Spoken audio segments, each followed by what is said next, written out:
Robert, Ja? ich habe das passende Auto für dich gefunden. mich? Also Welches? ich habe schon oftmals gesagt, dass ich das passende Auto für dich Ja, gefunden das habe. sagst Aber du jedes jetzt ist es wirklich soweit. Schau dir das mal an. Wenn du in dem Fahrzeug nicht genügend Platz haben solltest, dann weiß ich auch nicht mehr. Also das ist ja wirklich entgegen, oder? Das ist einfach so groß wie eine Einzimmerwohnung. Jetzt siehst du, Alter. sparst dir gleich eine Wohnung. Geil. Kannst du Scheiß kannst du gleich da einziehen, oder? Du wolltest Boah. ja eh umziehen, deswegen. Ja, Also eben. hier, Wohne ich einfach bitte. da drin. Du brauchst nicht mal einen Wohnwagen, gar nichts. Genau das ist es. Ja, Geile Leute. Idee, Mann. Wir sind wieder zurück bei SSR und wir machen uns nämlich ready. Eigentlich graust es mir schon wieder, Robert. Wieso das? Nee, ich weiß echt noch nicht, ob ich da wieder reingehen soll. Ja, musst du ja. Ja, oder du bleibst einfach drinnen. Ne, wir beide. Das Problem ist, es ist so geil, aber es ist einfach so asozial. Ja, aber so muss es ja. Ich weiß nicht warum. Ja, okay, Mann. Aber es geht. Ich verstehe kein Wort. Voll entspannt. Sieht einfach so geil aus, oder? Ja, okay, Mann. Vor allem, ja, ich weiß, man sieht im Hintergrund dann noch ein bisschen was anderes und ja, das sieht aktuell noch ein bisschen massiver aus. Aber wer weiß, vielleicht kommt da ja bald irgendwas. GT3S kommen jetzt hier auf dem Prüfstand drauf, aber wir werden heute keine Leistungsmessung machen in dem Sinne, weil ich bin auf die clevere Idee gekommen, ich habe 98 Oktan getankt, Robert. Spinnst doch. Bedeutet, wir können nicht 102 Oktan fahren, beziehungsweise Ethanol. Heute ist es halt einfach den Sound zu genießen und so die ein oder andere Flamme, glaube ich, wird auch so mit dabei sein, oder? Ja, ja. Wir zurren den jetzt ein bisschen fest und dann, Robert, du gehst rein und ich gehe einen Kaffee trinken, oder? Ja, du kommst mit rein. Machen wir so.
Eine Ewigkeit später.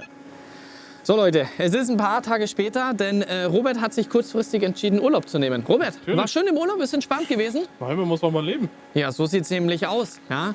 Denn Leute, es geht hier weiter bei SSR Performance. Ich meine, hier Prüfstand mit dem GT3 RS ist ja schon richtig wild gewesen. Ne? Aber der Grund, weshalb wir eigentlich hier sind, ist ein ganz anderer. Denn Leute, es wird ein großer Umbau bei unserem GT3 RS jetzt gleich stattfinden. Es wird roundabout eine Woche dauern, bedeutet, das Auto wird genau pünktlich zum diesjährigen Gare Collector Track Day 2026 fertig. 1. Mai für die Leute, die bisher noch kein Ticket bekommen haben, wir werden in ein paar Tagen das Ganze auf Instagram nochmal bekannt geben. Dann werden die letzten Tickets nochmal veröffentlicht und dann ist es soweit. 1. Mai, Nürburgring. Ich freue mich schon richtig drauf, jeden Einzelnen willkommen zu heißen. Und natürlich auch in diesem Jahr wird es wieder eine Limited Edition gemeinsam mit Engel Workwear geben. Wir haben ja hier beim letzten Mal die Limited Edition, die schöne Keep on Rolling Edition hier rausgebracht. Bedeutet mit der schönen F40 Felge, ja. Es ist, und wie das hier auch schon wieder sitzt. Also Ja, gut, Leute, du hast ja extras morgen, seid gespannt. Da wird eine richtig wilde Edition in diesem Jahr gemeinsam mit Engel Workwear wieder kommen. Exklusiv nur beim Track Day verfügbar. Also bedeutet nicht online. Und das Geile wird nämlich sein, Leute, das Shirt wird direkt vor Ort bedruckt. Das bedeutet, ihr könnt euch wirklich von dieser Limited Edition eure spezielle Größe aussuchen und dann wird das live vor Ort auf den Engel Workwear Stand bedruckt. Und ihr wisst ja, wir arbeiten ja schon seit einiger Zeit mit Engel Workwear zusammen und auch in diesem Jahr wird da wieder einiges kommen und das ist wieder der große Start beim Gear Collector Track Day. Aber ich würde sagen, wir gehen jetzt mal ein bisschen in die Richtung, denn unser GT3 RS ist nämlich schon woanders platziert. Ich habe es schon mal jetzt ganz kurz gesehen gehabt, aber ich glaube, wir müssen uns da gleich noch jemanden dazu suchen, der uns nämlich hier dieses Paket exakt erklären wird. Oder Robert, hast du da die Ahnung? Nee, ich habe überhaupt So, keinen Plan. nämlich Leute, hier steht er, unser GT3 RS Der Kübel. und hier steht so was Schönes da. Eine schöne Holzkiste mit 3 Bildern. Und Leute, das wird nämlich jetzt wild. Denn wir werden hier das nagelneue SSR Performance Evo Kit verbauen. Und wie ihr seht, das wird nicht nur auf der einen Seite natürlich deutlich mehr Aerodynamik hier verbaut werden, sondern ihr seht hier einen Haufen Carbon. Und ich finde, das ist auch wirklich ein Riesenthema, was beim GT3 RS, finde ich, also mich stört's nicht, aber auf der anderen Seite muss man schon sagen, bei Porsche, es ist schon krass, wie viel Plastik an dem Auto verbaut ist. Für den Preis am Ende des Tages, ich meine, wir nutzen das Auto für die Rennstrecke, aber trotzdem muss man klipp und klar sagen, es ist schon verrückt, wie viel Plastik einfach serienmäßig verbaut ist, vor allem wenn du ihn auch ohne Weissachpaket dann erst recht hast. Aber das wird sich jetzt dank dem Evo-Kit ändern, denn Leute, wie ihr seht, wir haben hier ganz viel Carbon, also wirklich schon angefangen hier, so wenn wir hier den Part nehmen, geht schon mal los. Oder ich meine auch auf der anderen Seite, hier der komplette Frontspoiler wird komplett aus Carbon. Und wir haben ja das RS-Kit ja schon verbaut. Bedeutet natürlich Thema Felgen und so weiter, da sparen wir uns ja hier wirklich komplett alles weg. Robert, wollen wir das mal hier ganz kurz abnehmen? Wir müssen uns gleich einen Kollegen dazu holen, weil... Ja, dann tun wir es doch mal runter. Also hier beim Evo-Kit, Leute, da hat sich schon noch mal einiges getan gegenüber dem normalen RS-Kit. Robert, komm, lass uns das mal kurz abnehmen. Ich will mal nämlich sehen, was da noch unten drunter ist. Ich probiere es mit einer Hand. Hast du es? Ja, geht so. Oh, das sehe ich schon hier, die schönen Endless-Belege. Das sieht doch gut aus. Noch mehr Carbon. Ja, genau, zum Beispiel hier. Das ist schon mal ein schöner Part, denn Leute, jetzt zieht euch das mal rein. Wir haben ja hier den Serienflügel, wo wir ja hier bei dem RS-Package haben wir ja hier schon an der Seite, genauso auch hier den Ducktail schon mal ein bisschen mehr Aero verbaut, aber jetzt zieht euch das mal rein. Wir haben hier die Seite und jetzt PAM! Also nochmal weg. Zieht euch mal diesen Unterschied rein, ja? Warte, von der anderen Seite sieht man das, glaube ich, noch besser. Ja, schaut euch das mal an. Was das ist. Also das ist schon krass. Das ist eigentlich, kann man sagen, schon eigentlich fast mehr als das Doppelte, oder? Ja, locker. Und jetzt sind wir bei dem Thema, Leute. Also nicht nur Funktionalität, sondern wirklich das Geile ist, wir haben das komplett in Carbon. Und ich meine, dass man bei SSR auch sich entscheiden kann, möchte man das Ganze in glänzend Carbon haben oder möchte man das Ganze in Matt-Carbon haben, ja? Und wenn wir hier mal noch weitergehen, was haben wir hier noch alles Schönes? Ja, ich meine, hier für einen Frontspoiler, was wir hier alles in Plastik haben, jetzt komplett hier auch alles in Carbon. Also das sieht hier schon sehr, sehr wild aus. Aber ich würde es mal sagen, Robert, kannst du mir ein bisschen was zum Evo-Kit erklären? Das ist Carbon. Perfekt. Also ich würde jetzt mal sagen, wir holen uns mal einen Profi dazu, Der sich der uns mal auskennt. wirklich jetzt hier den Unterschied vom RS-Kit zum Evo-Kit erklären kann. Ja. 3000 Jahre später. Und Robert, wie war die Fahrt? Was gehst du denn schon wieder von mir weg? Einfach so. Wie ist die Fahrt gewesen? Gut. Ja? Das Auto fährt geradeaus. Ja? Und wie fährt's um die Kurve? Das weiß ich noch nicht. Ich bin nur geradeaus gefahren. Ach so, ich Ja, dachte, du ja. bist auch ein bisschen Kurven gefahren. Ja, von der Autobahn runter, das war okay. Okay, wir haben uns jetzt nämlich den richtigen Profi dazu geholt. Ja, nicht ich. Robert, ich übergebe einmal, ja, du bist der Ultra-Profi. Ja, natürlich. Ne, du musst in die andere Richtung. Welche?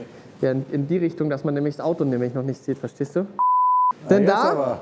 haben wir nämlich einen Timo mit am Start. Denn Leute, unser GT3 RS ist fertig und hat jetzt das schöne Evo-Kit von euch Das ist erhalten. das Evo-Kit. Genau, so sieht's Zweiter aus. Teil der Reise. Und wir werden euch das jetzt nämlich gleich mal zeigen, Leute. Aber also ihr seid ja wirklich geisteskrank. Im positiven Sinne, natürlich. Weil ich fand ja schon, die erste Stufe fand ich ja schon verrückt, optisch, als auch von der Funktion her. Aber wie das jetzt ausschaut, das ist absolut geisteskrank. Und wie es dich erstmal fährt, wenn nicht mal der Robert fährt, sondern du, du wirst mir hoffentlich berichten, dass es geil sein wird. Ja, definitiv.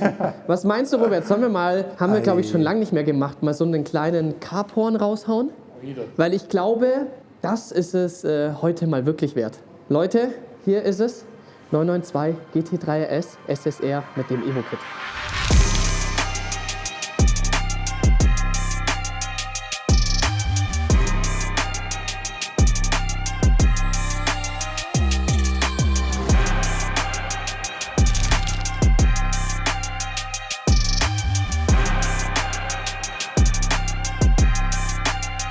So, sollen wir mal ein bisschen anfangen, Vorderachse, uns mal übers Auto nach hinten rüberspielen, was wir so gemacht haben mit deinem GT3 RS? Ich wollte gerade sagen, also mit dem schönen GT3 S, also es sieht, ich muss es einfach noch mal kurz sagen, ich finde, es wirkt gefühlt wie ein neues bzw. anderes Auto.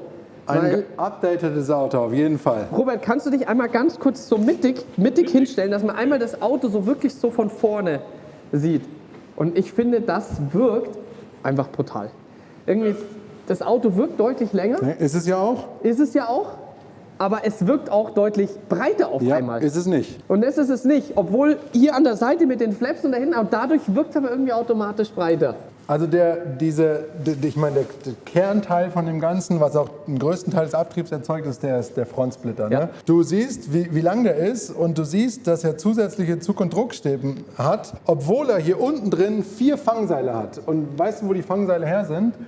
Von der Dicke her aus einem GT3R, aus dem Rennwagen. Ach so, ach Die 4 Fangseile sind aus dem Rennwagen. krass, okay. Mit den 4 Fangseilen ziehe ich den Splitter quasi nach oben Ja. in die richtige Position. Und mit diesen 2 Carbon, die sind aus Carbon, wir haben sie jetzt Acidgrün Ja. leider Gott sei Dank foliert, drücke ich es wieder nach unten in die richtige Position. Und diese Splitter-Geschichte hat bei SSR eigentlich eine relativ lange Vorgeschichte, weil so ein Splitter ist super relevant für die Aerodynamik, kannst du dir vorstellen. Sowohl klar. für die Überströmung, die von oben nach unten drückt, als auch für die Luft, die du unter das Auto pustest. Vor allem, man muss ja ganz kurz, wenn ich dich unterbrechen darf, man muss ja auch klipp und klar beim GT3S sagen, vor allem beim 992, das Teil hat ja, der Schrank hat ja da hinten so viel Anpressdruck, ja, aber hier vorne fehlt es einfach. Fehlt einfach ein bisschen Und von das dir. hat man ja schon bei euch, bei dem ersten Kit ja schon Richtig. wirklich einen extremen Unterschied gemerkt. Aber das, glaube ich, ist nochmal komplett Neues Next Level. Und wir hatten bei unserem Lambo in der DTM, du erinnerst dich, wir sind mit Bortolotti DTM gefahren. Ja. GT3 Huracan. Und der hatte ein Auto und er ist damit einfach nicht klargekommen. Und der Pereira, der war immer schneller und er hat es nicht verstanden. Er hat die Welt nicht mehr verstanden. Und nach dem zweiten Rennen haben wir irgendwann nochmals komplett ausvermessen. Und weißt du, was schief war? Du wirst es wissen. Der Splitter. Ach, ja. 3 Millimeter von links nach rechts, weißt du, einfach nicht richtig eingestellt und das ganze Auto ist unfahrbar. Ist komplett unfahrbar. Das heißt, wenn du jetzt das Kit verbaust, Ja. dann kriegst du unten, wenn du dich von unten jetzt runterlegst, dann Ja. siehst du so Messpunkte Ja. und da machst du in dem ganzen Raum eine Laserebene und misst an jedem Messpunkt die Distanz von dem Messpunkt zur Laserebene. Und Verstehe. die muss auf den Millimeter von ganz links nach ganz rechts, was ja schon Ja. eine lange Distanz ist, muss exakt stimmen. Das heißt, sobald da irgendwie nur ein kleinster Winkel drin ist, funktioniert der Splitter nicht. Also es ist eben nicht so, du sagst jetzt, okay, du installierst jetzt hier den Splitter, machst vorne die 2 Dinge hin, Zack, sondern fertig, du musst das funktioniert komplett einmal vermessen. Du Krass. musst es komplett vermessen und du musst auch genau wissen, wie man mit der Vermessung, wie man mit dem Kit oder wie die Idee hinter dem Splitter ist, um die Vermessung eben durchzuführen. Und ich erkläre dir das jetzt nicht, damit du den wieder ab- und anbauen kannst, sondern damit du verstehst, Robert, du hörst zu. Nicht abbauen. nicht, aber ich habe gerade auch schon gesagt, auch nicht zum Folieren abbauen, sondern drumherum folieren. Damit du verstehst, was da für eine Perfektion dahinter steckt. Ne? Wenn du mit so einem Auto in den Windkanal gehst, da geht es um jeden Millimeter. Ja. Und die Millimeter, die versuchst du dann vom Windkanal dem Kunden exakt so, wie du es gemessen hast, auch an sein Auto zu geben. Ja. Und dann hat natürlich auch das Setup einen riesen Einfluss. Also der Splitter funktioniert mit einer bestimmten Höhe, also auch mit einem bestimmten Rake. Also wie steht vorne das Rad und wie steht hinten das Rad. Das heißt, dieser Splitter, genau die Form, der hat hier so eine leichte Erhöhung. Siehst du das, dass der in der Mitte so Ja, genau, leicht genau. hoch geht, vor allen Dingen drunter. Ja. Der funktioniert exakt in einem Winkel, in dem dein Auto danach stehen muss. So weit geht man da ins Detail. Aber warum? Wir versuchen, eins der besten aerodynamischen Autos der Welt aerodynamisch zu verbessern. Da Ich muss wollte ja man halt- gerade sagen, das ist ja wirklich, also wir haben das ja selber mal damals mitbekommen, als wir mit BMW zusammen beim M2 mit M-Performance das Track-Kit begleitet haben, im Windkanal. Ja. Erstens, was das für ein Aufwand ist, was da Entwicklung dahinter steckt und vor allem kostentechnisch. Unglaublich. Weil, ich meine, am Ende des Tages, wie man jetzt gerade aktuell sagt, beim M2 Track-Kit, ja, es ist schon sehr teuer. Nur am Ende des Tages, wenn du das runterrechnest, was da Entwicklungskosten dahinter Ganz stecken genau. und wie das Auto sich einfach komplett wie ein anderes Auto fährt. Und das wird ja das wird ja genau dasselbe hier sein. Das ist schon ja für euch ja auch verrückt, was da Entwicklung dahinter steckt. Genau. Und die Leute, die sagen, ich will nicht nur eine optische Aufwertung, sondern ich will, dass mein Auto wirklich besser fährt, Ja. auf einem noch höheren Niveau als das Serienauto, die müssen halt bereit sein, diese Entwicklung zu machen. Und genauso macht es BMW mit Bravour und genauso machen wir es auch. Wenn wir mal von, sage ich mal, bisschen von Werten, Zahlen sprechen. Was haben wir denn hier prozentual gesehen mehr Aero, mehr Downforce gegenüber Serie? Also wir reden jetzt mal, es gibt 2 Modus, High und Low Downforce. Ja. Ne? Flügel flach, vordere Radkästenelemente flach und runtergeklappt. Und im Low Downforce Modus haben wir fast 150% mehr Abtrieb an der Vorderachse. Mehr Abtrieb an der Vorderachse. Wie Das sind fast 150% an der Vorderachse. Overall knapp 25%. Und du merkst, das heißt, der Zugewinn an der Vorderachse ist immens, Ja. weil das Auto von serienmäßig relativ wenig Abtrieb an der Vorderachse hat, wie wir es gemessen haben. Ja? Das heißt, wir haben an der Vorderachse eine riesen Schippe draufgepackt, ist eine Kombination aus den Bauteilen, aber auch natürlich dem Winkel, wie das Auto angestellt ist, und haben aber auch an der Hinterachse, wir sehen es gleich, nochmal eine Schippe draufgepackt, sodass du dann allgemein diese 25% in Low Downforce, ich glaube in High Downforce sind es ein bisschen drüber sogar, mehr Abtrieb hast. Und Ja. das sind dann schon Werte, wo du sagst, also du spürst erstmal, dass die Vorderachse brutal ist, Ja. aber du spürst auch, dass das ganze Auto Ja. einfach nochmal satter liegt. Und wir reden jetzt immer über Prozent, ja? Aber wir reden über Prozent von einem der Straßenautos mit dem höchsten Abtrieb, die es überhaupt gibt. Ja, aber Also ich wollte wir gerade reden sagen, wir reden ja, wo sind wir? Bei 285 km/h sind wir irgendwas bei 860 Kilo Genau. Abtrieb, genau, offizielle Angabe. So, das bedeutet theoretisch, wenn du jetzt gerade sagst 25, das heißt, wir wären ja eigentlich hier theoretisch bei über einer Tonne Ganz genau, Downforce. ganz genau. Das auf einem Straßenauto, das muss man sich mal Genau, vorstellen. das muss man ja gerade sagen. Leute, wir reden nicht von einem Rennwagen, weil Ja. wenn wir nämlich den KTM da hinten nehmen, ja, was nämlich gar nicht mehr in der Rennserie fahren darf mit dem SPX-Kit, ja, weil da sprechen wir von unter 1000 Kilo und über 1,2 Tonnen Downforce, aber das ist ein reinrassiger Rennwagen, der aber in keiner Rennserie fahren darf, sondern eigentlich nur für Trackdays, also das ist extrem verrückt. Aber das hier mit Straßenzulassung für... Ja. Und High Downforce sind die Werte ähnlich. Da hast du, glaube ich, an der Vorderachse 112% Ja. Zuwachs und overall 25%. Also sowohl High Downforce, wenn du durch die Kurve fährst, als auch Low Downforce, wenn du auf der Geraden fährst. Was ja auch wichtig ist, Ja. weil du machst ja auf der Geraden, wenn die Aero unten geklappt ist, auch mal einen Spurwechsel oder mal ein Manöver, was einfach Grip benötigt. Ja. Aber das hast du beides ohne den Luftwiderstand, sowohl in High wie auch in Low Downforce. Ja?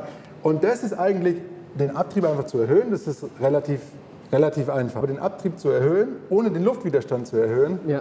das ist das, wo es dann wirklich kompliziert wird. Und das noch in 2 Modi, das ist in beiden Modi, ist dann die Quadratur des Kreises. Voll. Robert, stell dich mal bitte kurz da genau hin, weil jetzt sehen wir mal nochmal hier, in Anführungsstrichen Serie und damals ja mit eurem normalen Kit, ja, das hatten wir ja schon, nur halt eben nicht in Carbon.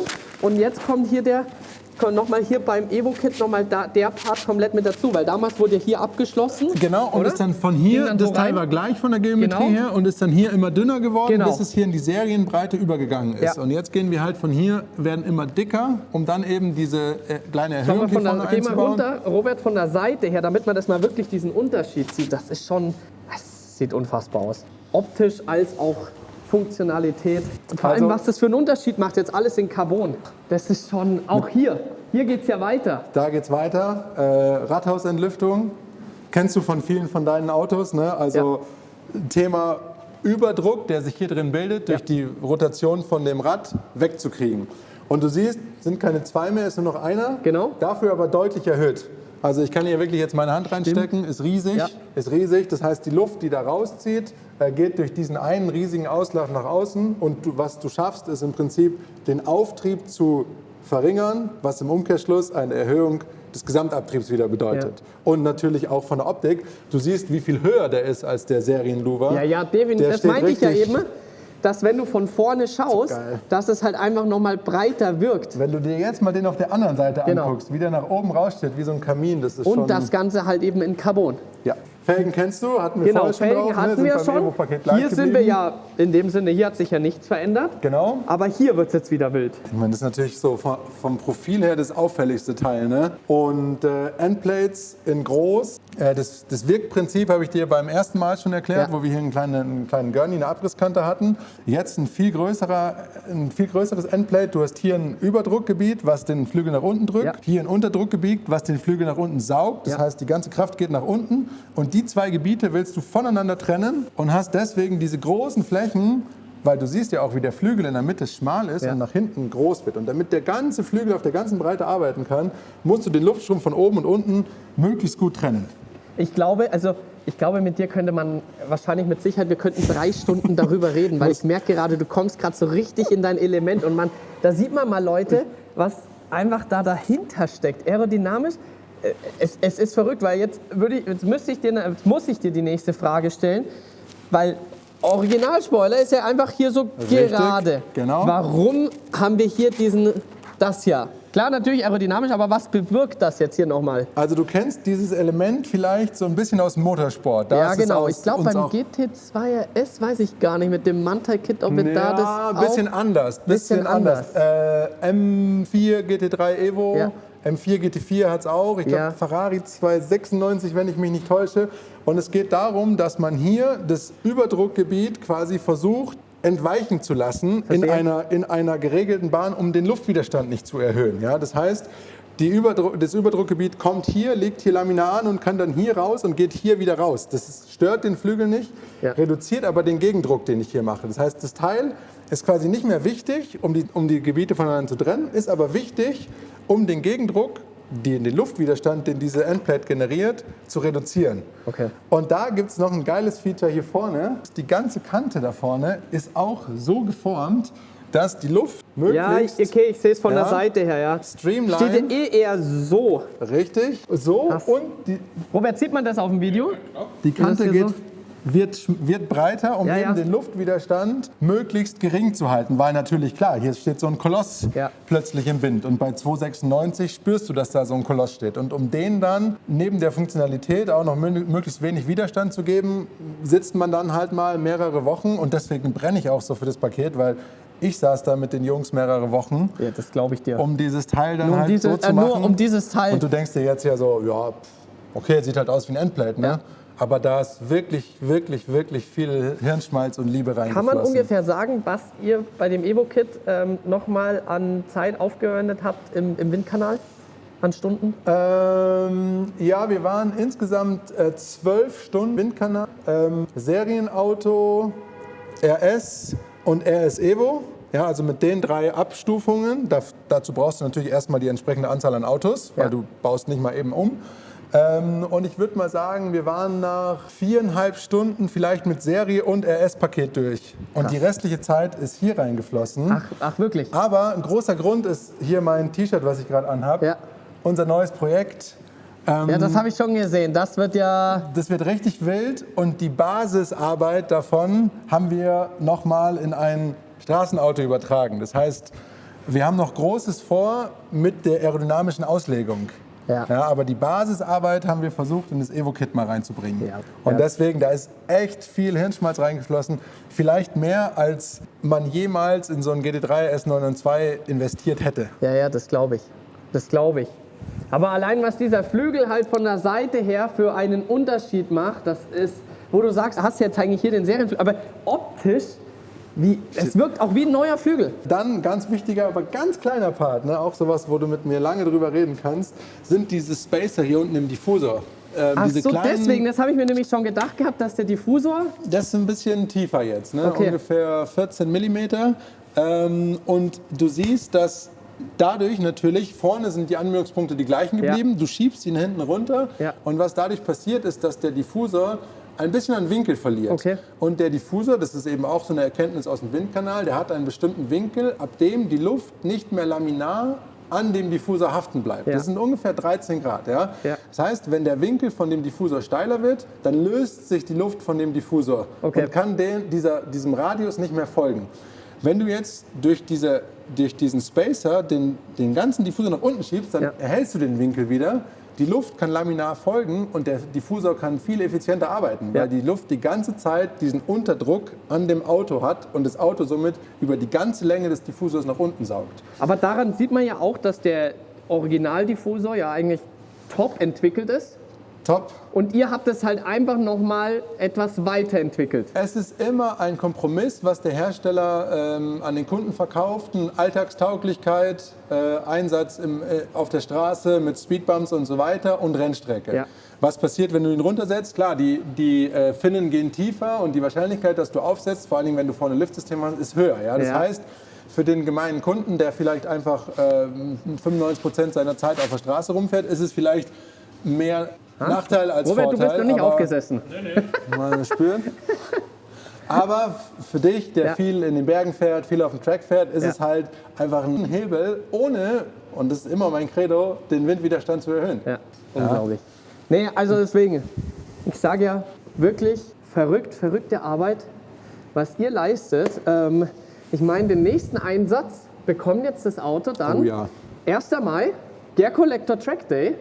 Da werden wir, glaube ich, mal so den anderen 992 GT3 RS Kollegen ein bisschen einheizen, weil, Robert, ich glaube, ich habe mal so drüber geschaut. In diesem Jahr, glaube ich, haben wir auch schon wieder so um die 60 992 GT3 RS. Ich hoffe, du bist der Schnellste. Das werden wir schon mal schauen. Der Robert macht dann ein paar Taxifahrten. Nein, aber ich bin echt extrem gespannt, weil ich meine, schon das erste Kit von euch war ja schon unglaublich. Aber ich glaube, nicht nur ich glaube, sondern zu 100%, und ich werde jetzt mit Sicherheit dann gleich mal noch ein kleines Ründchen fahren, ist das komplett Next Level. Also ich bin wirklich gespannt. Aussehen tut's gut, ist aber nur ein Abfallprodukt oder ein Nebenprodukt von dem, was wir eigentlich machen, nämlich die Performance Ja. Software. Also Mega. ich bin gespannt, was Timo, du nach den ersten Runden sagst.